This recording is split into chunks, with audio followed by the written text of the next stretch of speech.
Yeah. I thought it went pretty well last night. What did you think?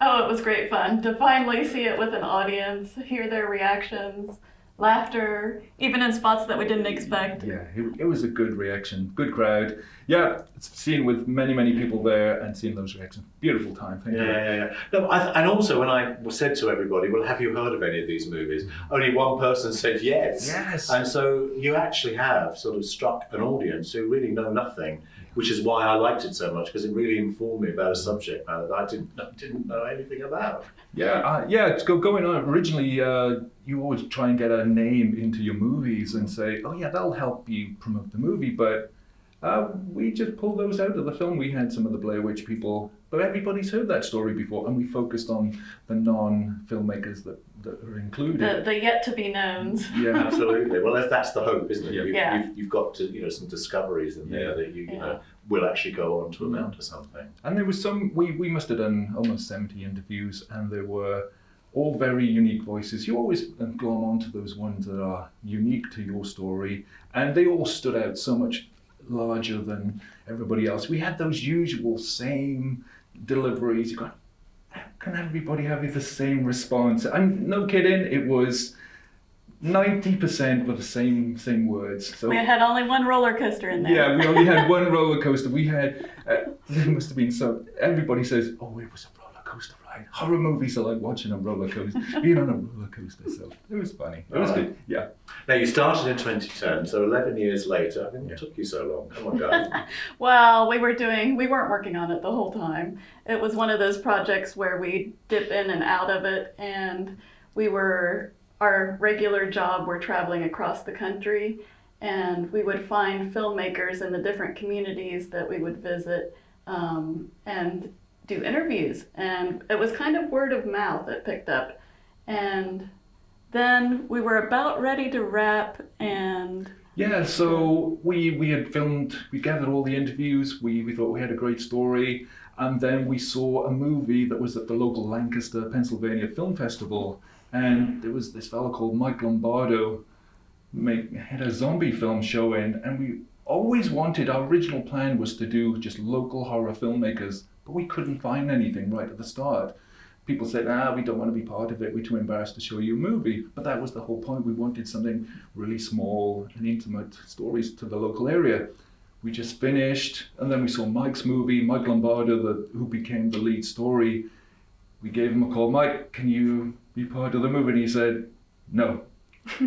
He was going through a hell of a time at the time. He broke up with a girlfriend, his family were very ill, he was looking after his mum. And then 2 weeks later, he called back and said, oh, wait a minute, I think I better take the opportunity to do this. And he just gave us like full access, and that was one of the joys really, was he didn't hold back, and he didn't play to the camera. You saw both the joys and the giddiness and the pains and torture that he put himself through. Because that was somebody's question last night, wasn't it? I mean, were they the same on camera as off? Yeah. I mean, were they actually playing to you the part they thought that you wanted to see? Yeah, and those are the people we did cut out. You always saw that there was that, oh yeah, this is on my movie, this is what we're doing.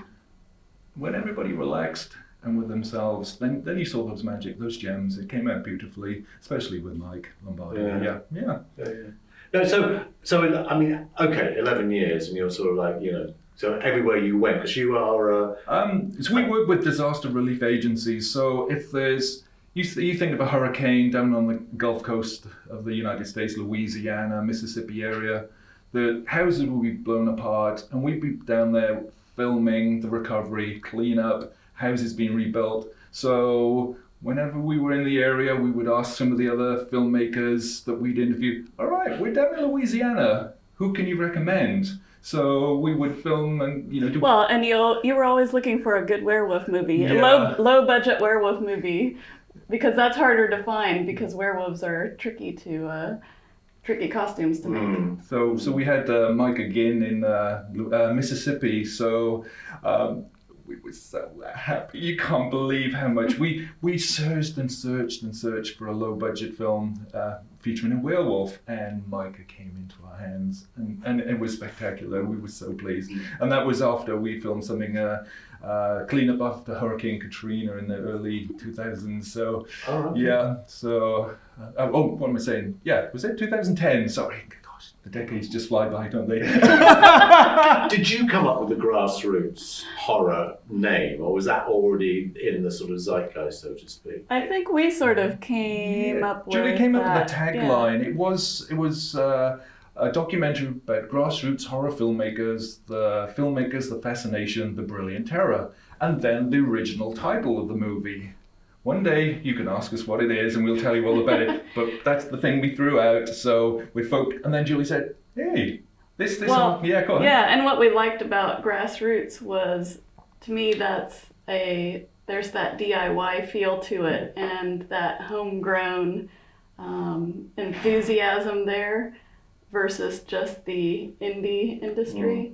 Mm-hmm. So that's why we chose Because grassroots. literally anybody can go out and make a movie now. I mean, that's the change in the culture, isn't it? Yeah, I mean, yeah. you don't need, you need some money, but you can really do it for like next to nothing. Yeah, we did. And you could do it in the 80s, with VHS, Right. but it was a bit more cumbersome and we did. this is kind of this generation's version. Yeah, and the whole phone situation as well. We did some pickups on the phone as well. So, we need a quick exterior shot of Mike's house.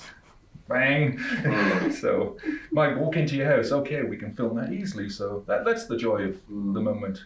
We are. I mean, has he seen it, did you say? Yeah, he saw it. And is he happy with the way he comes across? Yeah, Yeah. Our worry, our worry was that it would be emotional for him because of the loss of his dad. His dad and his mum was constantly ill through the shooting. He was caring for her in between. And we thought that would be hard for him to watch, but he enjoyed the moments of, why the hell do I put myself through this? That was. I think it was a realization, seeing yourself in a different light like that. Mm-hmm. And he was like, why was I torturing myself so much through all of this?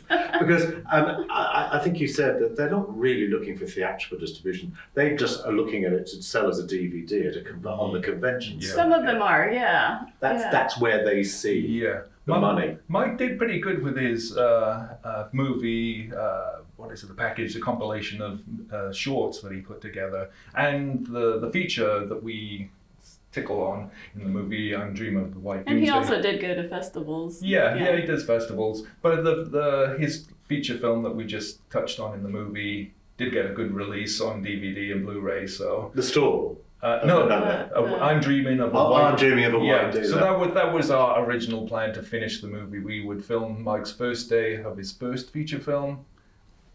Cut. We're done, and that'll be the nice cherry at the end of the movie for us. But then he got this death threat that became a good bookend for the story, so we could start and build it up to the end, the momentum at the end, because that brought in the reality for him of real horror and real threats. And we'd never seen Mike scared before, but he was genuinely terrified that somebody in the neighborhood was going to hunt him down and kill him. So it was not pleasant. And because we were making a documentary on Mike, we were part of that.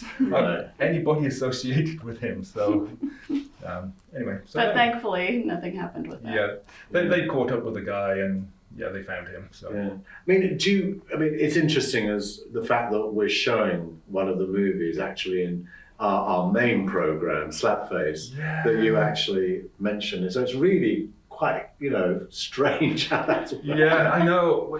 We could see the moment we met Jeremiah, he was this spark. We called him a bit of a Yoda of horror, because he's a smaller gentleman, but he's so spirited and so wise. I couldn't believe. Well, and he's good at giving the context and perspective to things, which was hugely helpful. And just the whole inside outside, how you talk about horror, the subgenres of horror, and he was talking about it's either inside out, which is the werewolf kind of thing, or outside in zombies attacking you. So that was a good framing for talking about the subgenres of horror. And I was particularly impressed, as I've told you, by the fact that the fans really put across their love of it very eloquently and very sensibly in a way that you can really respond to. I mean, that's one of the reasons why I think it played so well last night, because the fans who were there really loved that actual aspect to it, didn't they? And the filmmakers themselves, they were fans too, and they do love their genre, they do love their craft, and not just the filmmakers, because they are filmmaker fans of horror, and that came across too with the other fans in the film. So and the enthusiasm like of Julie O'Connor-Efima talking about putting her nightmares out there. She's just like that infectious passion to do what they're doing. Well, now you've done a film about the genre. Would you do any more in the same arena, or what's the plan? What's going forward? Well, there's no initial plans. We've got nothing on the docket, but I talked to Mike for a long time about this gentleman called Rob Bottin, the effects icon of yesteryear, who did The Thing and The Howling and Total Recall, and then he just disappeared. He became an estate agent. He started selling houses. We hear.